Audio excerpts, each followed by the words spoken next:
All right, joining us to discuss the ramifications of this encounter is Peter Kuznick, Professor of History and Director of the Nuclear Studies Institute at the American University. Sir, thank you for speaking to WION. Happy to be with you. Professor Kuznick, this is a major direct encounter between US and Russia since the war in Ukraine began.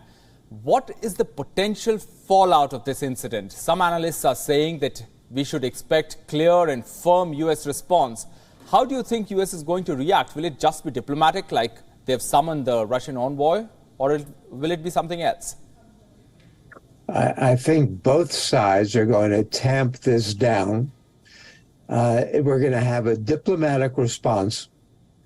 The two sides are putting forth conflicting narratives about what happened. The United States is saying that the Russian aircraft, the Su-27s, were flying too close to this drone. They hit the propeller, they collided, one of them collided with it and brought it down.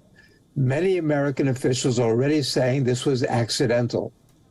We know that if this was deliberate, it could have also brought the Russian plane down and killed the Russian pilot. That is not something that Russia would deliberately do. So I think both sides are trying to respond diplomatically right now. The Russians are saying that this drone, which is potentially armed, was flying much too close to Russian territory over the Black Sea, near Crimea, and that it was the Americans' fault. The Americans are blaming the Russians.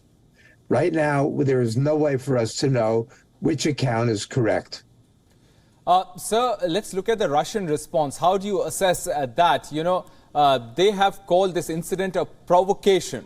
The Russian ambassador to the United States has also made quite a dramatic statement saying what will be the action of the US if you see such a Russian drone very close to San Francisco or New York. So he, however, goes on to say that we don't want any confrontation between the United States and Russia. So how do you read that Russian response? I think the Russian response makes sense. The American response makes sense, both on the surface.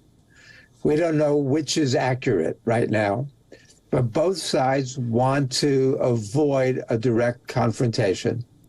Biden has made clear throughout the past year that the last thing he wants is a direct military confrontation between NATO and Russia. The Russians have no interest in a direct military confrontation with the United States or with NATO. This is insanity. What we're talking about is the possibility of World War III. What we're talking about could escalate quickly into a full-scale nuclear war. So both sides are exercising restraint right now, and that's the right thing to do. This was either a mistake on the part of the Russians, or it was a dangerous maneuver on the part of the Americans. But I'm glad to see that neither side is accusing the other side of deliberately provoking a confrontation, a crisis over this incident. It just shows how dangerous the situation is, how dangerous the world has become. We have these hotspots all over the world now, any one of which by accident could lead to the danger of a full-scale military confrontation. The world needs to tamp this down right now, very quickly, find ways to disengage, find ways to end these confrontations, to find ways to end this war in Ukraine. Yes, the world needs to tamp this down. Sir, tell us about this unmanned MQ-9 Reaper drone. Russia says it can carry bombs and explosives. Tell us what these drones are deployed for and whether Russian concerns are justified. Russian concerns are definitely justified. These drones can carry bombs and explosives. Apparently, from what we know so far, this drone was simply for surveillance, for reconnaissance.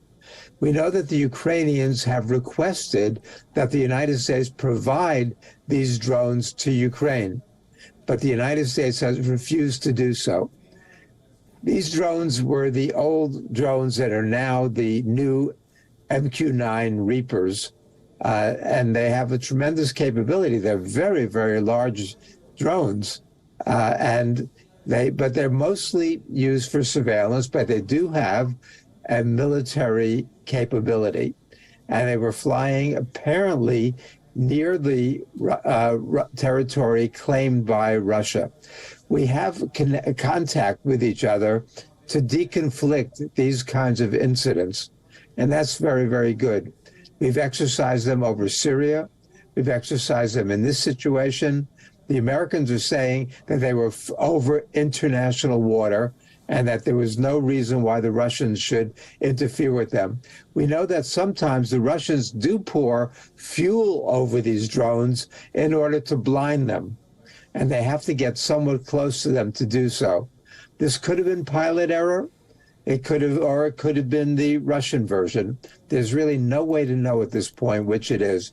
But the good news is that both sides are trying to play it down, to calm it down, rather than to use it to provoke an international incident.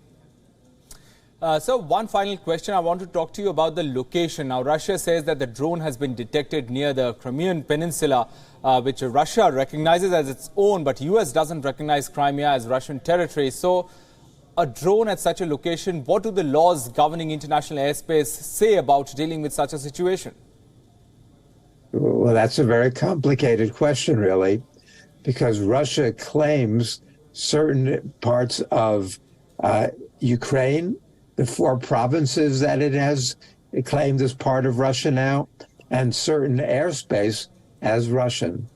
The United States does not recognize that as being Russian territory and Russian airspace, which means that this is ambiguous and in some ways even more dangerous. So this is the first time that this kind of direct military confrontation of this sort has happened over the past year. But it will happen more. And the danger is if this war is not brought to a halt as quickly as possible, these kind of incidents will increase and could lead to escalation on one side or the other. And so people recognize how dangerous it is. And that's why both sides are exercising restraint right now, which is good. But they've got to do much better than that.